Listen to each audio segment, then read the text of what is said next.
Coming into today, obviously we were bullish. We were looking for continuation to the upside, but I believe we got something even better. The potential for a retracement, which it looks like, in my opinion, for some continuation. And I'm going to tell you why. And on top of that, we still made money on a majority of the names we mentioned yesterday. So not only were our equities moving in the correct direction, but we even got a pullback on indexes, which give us a little bit more space for continuation. I'll explain exactly why, what I'm looking to trade, and everything in between. So don't get any of that twisted whatsoever. But before I go any further, I do want to say one thing, right? I want to say right now, understand the market is interesting to say the least, because fundamentals and technicals have disconnected. Okay, you need to understand that fundamentally we have the petrodollar failing. We have, China and Russia overall just strengthening globally right now. And when we look at the market, we have, banks failing, the Fed just dumping money in there, inflation not being handled yet. So I do want to say all those fundamental things are on my mind. So don't think that I've disconnected those. I don't worry about those. I've thrown those in the back burner. I'm going to explain my thoughts there too. But I want to say right now that technicals are still showing us that continuation. So just understand where I'm coming from. Now, before we get into that content, I have to ask you to do two things. Consider liking, consider subscribing. Every single day I make videos for you, like you can see. And then on Saturdays, I make educational videos. And let me tell you right now, some big news I'll be announcing coming very soon. We will be getting rid of the Sunday videos, but we'll be moving on to something better, which is the new podcast here on the channel. We'll probably have Cajun on and a few other people as well. So I hope you're looking forward to that. Cajun, if you're watching this, I know probably news to you, but I'll be talking to you very soon. So be prepared and excited for that. Like, subscribe, do what you got to do. Also, we're going to be doing a big giveaway for the 45K subscribers here on the YouTube channel. And then also when we do 50K, but all of the giveaways going forward will be on Instagram or Twitter. But for right now, Instagram is where the new giveaways will be. Also understand this. If you want and you like that short form content that we're doing with quick tips, like right here, I talked about Oxy. If you missed it, I don't know. We talked about it here. I gave you why I liked it. Quick tips, like 30 seconds, right? Mentioned here. We mentioned what was happening with oil. We mentioned today, DWAC. We mentioned that in yesterday's video, but we did it again here. So the Instagram link down below, giveaways, everything in between. Again, we're trying to do more stuff for you guys. That's the goal here, right? More stuff for you guys. Make sure you go on there, follow us. And if you put Option Drops Trader in your bio, hashtag Option Drops Trader, whatever, we'll give you a follow back. So just DM us, let us know there. Let's get to the charts. Now, what are we looking at here? So let's take a step back.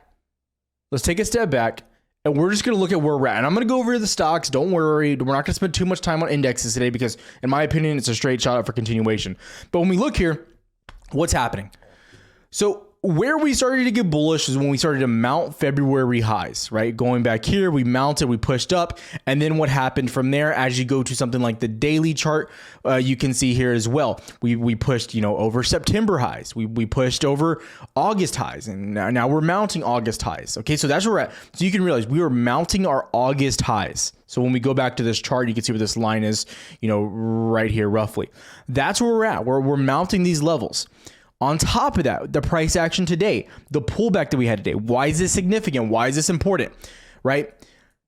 Anytime you continue to move up and make higher highs, and then on top of that, you're making higher lows.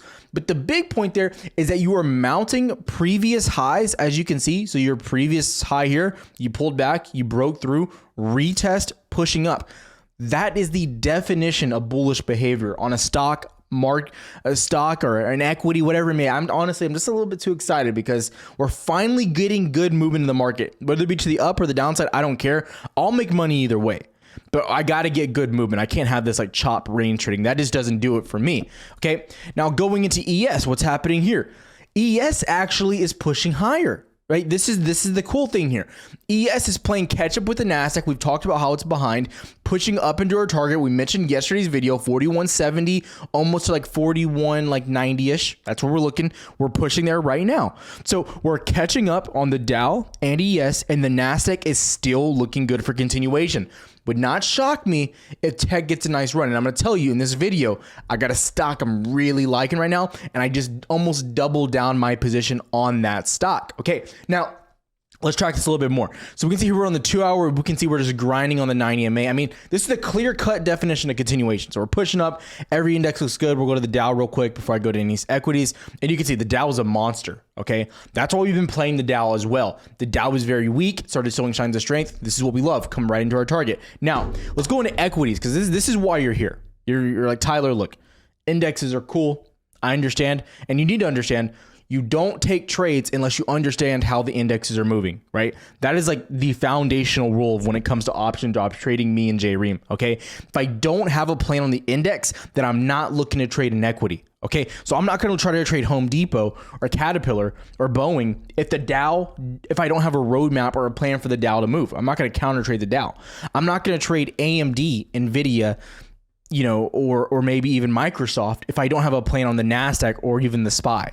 I'm not going to trade Apple if I don't see a roadmap for the SPY for a continuation, because I know Apple tracks almost perfectly with the SPY. You following where I'm going? So you have to understand the core, right? It's like when you're trying to learn to play a sport. You have to learn the fundamentals first, right? When you start playing basketball, you don't just start dunking on day one, right? We all know the one player that can do he's one dimensional, but the person that can do all of it, learns the fundamentals, they turn out to be the GOAT, the greatest of all time. That's why Jordan, Kobe, why are they so great? Because they not only can they shoot, not only can they dunk, not only can they take over a game, but they got the fundamentals down. That's why they can take over the game. They can play defense, they can play offense, they can shoot mid-range, they can shoot deep, they can do it all. But it starts with the fundamentals. And I know you're like, Tyler, this is not sports, this is trading. I would argue it's arguably more psychological than sports, right? What's more psychological than having all your money on the line, potentially? Right? So let's get into this as the day's ending. Also, too, the Nasdaq is pushing into highs. So we still have time left in the day, 4 minutes left in the day, and the Nasdaq's just pushing. Equities. And I'll start where we mentioned Caterpillar. I said this is my favorite name ending on Friday. What happened on Caterpillar? Let's talk about it. Now, I went the stock route, but I also now when I buy stocks in Discord, I also post like a potential for an option play, or I mention them in live. So let's just show you what happened here. A few of the winners today. Beginning of the morning, Caterpillar, 50%. You had about 32%, 25% there. Okay, that's what happened there with Caterpillar. Okay, Caterpillar, you closed Friday, you opened up, you could have got in at 230, you ran straight to 234, pullback, but you're mounting on top of support. You could argue a bear flag, but I think you're mounting on top of support. I love to see it. Okay, next up, Home Depot. Why have we been talking about Home Depot? It's a beast. It's a monster. Same beast, different animal, new day. Home Depot tracking to our target. Why is this so important? Where's our target, right? We mounted the 200 weekly, but where's our target at? It's the 200 daily. That is our target, ladies and gentlemen, the $300 level. I'm going to tell you right now, I started trimming 1/5 of my position. I still have shares. I'm going to start cutting more, at least half when we hit there. I'll leave some for runners because I do believe if you mount the 200 SMA, you will push easily to like 310, 312. Or I might just reload my entire position. I don't really know what I'm gonna do here. But right now we're hitting my target. It's a good problem to have, right? It's a good problem to be up 10% on your stock and be like, man, do I trim it all? Do I take some later? Look, Home Depot, no complaints. Even with the pullback on the day, you continue to look strong. As we look at the 5 minute really quick, look at that pullback, sideways action, boom, pushing higher. Strong stock. That's what we like to see. Now, we started buying some names, right? We did start buying some names. Let me pull this up to be exact, okay? So yesterday we mentioned a few things. Yesterday we mentioned DWAC as well. And I don't like mentioning speculative names because I think when we start talking about speculation in some of these stocks and equities, we start to disconnect risk from those equities, right? So like, for instance, if I buy 100 shares of DWAC and I buy 100 shares of Home Depot probably has a lot less risk than something like DWAC because a 15% move on, DWAC is going to be, I hate saying the word, I'm saying this word too many times, I feel like, is only like $1.50. 10% move on Home Depot is $20. So it's going to be harder to get that 10% move on Home Depot, right? But, it's a little bit more stable, things along those lines. Now, DWAC. Still excited. What can I say? I look at this thing. Why did we like it? We liked it because Trump is getting arrested. I don't want the man to get arrested. But if he gets arrested, it helps me. Am I right? So when I'm looking at DWAC, I believe there's opportunity. Where did we close here on March 30th? Nice and low at 13. You opened up, roughly in the 31st, came back down. And then as we come into today, you can see this is where we closed on Friday, right about here. We opened up the day at around 14 today. Here near the end of the day, Trump has been transferred from Florida, or he went to New York by himself, not transferred like prison or anything. He got indicted, went to Florida doing this whole court hearing thing. Guess what? Boom, right on the news. You're pushing up. Juicy. Not even you don't even need options, right? Don't even need options to make your money on these sometimes, right? Less risks too. Great opportunity. Giving you just a visual of some of the stuff that's happening here. I mean, I'm just going to tell you. I'm not going to say descending wedge, but descending wedge, ? Because you look like a beast, Your 200 MA is also near like the $20 range. I mean, short-term targets here. I mean, honestly, like 15, 16 was my short-term target, was into those, previous lows that you had here at 15.2. But I think you got more room, to be honest. I'm going to tell you right now. But if you're buying DWAC, I think stock is probably the way to go. One, okay, that's number one. Number two, you got to be prepared for potential downside. Okay, you have to be prepared. It's speculation. These are riskier names, right? It's not like buying Caterpillar or Home Depot, right? You got to understand that. Be prepared for some downside. And then numero dos, okay? Understand. It's a risky asset. Understand. I got to make that as clear as possible. I like it. I think it's like just the beginning of what's happening, but be on the lookout. Also too, guys, I don't know if you saw this, but if you go on Twitter, go to Doge. No surprise that, once Twitter added Doge, for some people, this is like showing up, like instead of the Twitter icon up here, it's like a Doge icon. And Doge like went just crazy today, like giving you a visual. And I'm not buying Doge, but I just want to people are going to ask. I know you're going to ask in the comments. Okay. So looking at Doge, I mean, obviously from like 7.7 cents all the way to like 10, you're probably going to continue. If this is like actually real and they're adding Doge inside the crypto or the Twitter, it's probably halfway a troll. I don't know how he doesn't get in trouble for this, to be honest. It's kind of crazy. It is manipulation in the market, like has a direct impact and he knows it. But nevertheless, Doge, interesting, wild. I like DWAC more. I think DWAC has like real potential to keep going, but just understand that. Now, you've been waiting. You're like, Tyler, I've been sitting in my chair. I've been waiting here. My heart's beating out of my chest. Where is the name you mentioned? Where is the name that you're so excited about? Where is the name that you think can hopefully bring your boy a little moolah? Dinero, if you will, right? We're speaking multi-languages here on the channel. We're going worldwide. Starts with an A, ends with a D. AMD. When we look at AMD, all I see here is value. Okay. Now, again, I already know what you're going to say. You're like, Tyler, I don't know if you know this, but I'm a level 5 chartist. Okay. And according to my chart skills and what I took the course chartmasteronline.com, we have a shoulder, a head, and then a shoulder there. And I would typically say, yeah, you're probably right. It looks like a head and shoulders, which I can say it does look potentially like a head and shoulders. However, in my opinion, all I see is value. Let me explain why.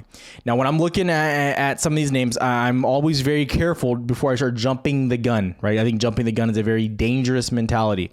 Why is it dangerous? Because if you start jumping the gun, you can start putting yourself, in the position to take more risks. All right, it's right here. It's from the bottom right here, roughly to here, right?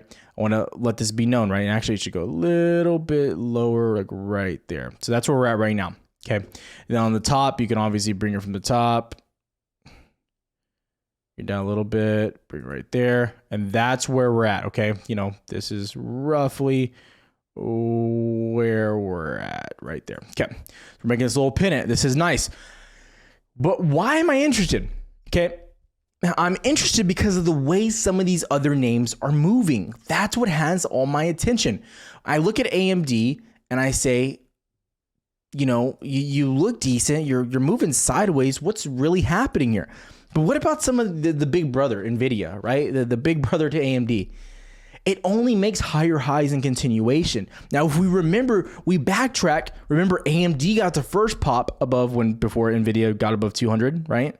AMD got the first pop, then NVIDIA went, then AMD went again, then NVIDIA went. Now, am I putting something together here saying it has to go back to back to back? I'm not saying that. But when I look at these names, AVGO, one of the biggest semiconductors out there, right? pushing up, arguably kind of like a head and shoulders, but it's not. It's a clear ascending triangle. It's very clear. It's an ascending triangle. There looks, honestly, I can't believe I didn't see this, because like I probably would have bought this up too. But AVGO, also a monster. It's a beast. What about QCOM, right? Just any of these competitors really looking strong. Higher high, higher high. Yes, you got a little bit of a sell-off, but I mean, dude, you look really good, okay? Even Intel, I mean, like the Hunchback of Notre Dame when it comes to looking at semiconductors, still is churning, churning that butter, okay? Barbecue chicken. Way to ruin it by that pop-up that just popped up right from Elgato. I'm not sponsored by them, and I don't even use their webcam. But anyways, okay?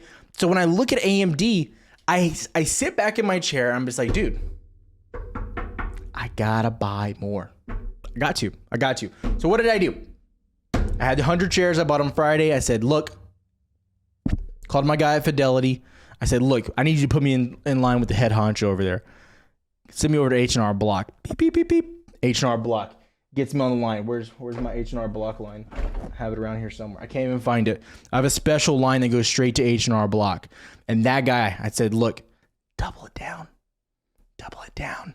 So I went from about like an 8K position. I'm right now sitting at like a 15K position on AMD and shares specifically. Why am I going shares? Because it's mitigating risk on the off chance, right, that the market just collapses tomorrow, right? That it happens. We just start dropping. No harm, no foul. Have the shares. I'm fine. Cut them. Take a $400 loss, give or take. The upside potential, 1,500, $2,000 minimum, right? That's what we're looking for. And if we mount 100, it's time to put your cowboy hats on and your dancing shoes, boys, because it's going to get crazy. But seriously, that's what I'm looking at specifically with AMD. I love it. I'm not trying to hype it up. I really like the opportunity. Again, on this channel, I don't want to just throw my winners at you and say, oh, this is how much money Tyler made, right? I will do that with my losers because I think we can learn a lot from them, right? And I think it's a really transparent way for me to communicate with you guys. But I can't help but get excited, right? And I like when you guys, get a good little vibe from the channel as well. So we're back. We love it. This is what we're looking at. Guys, we look good. We look good, technically speaking.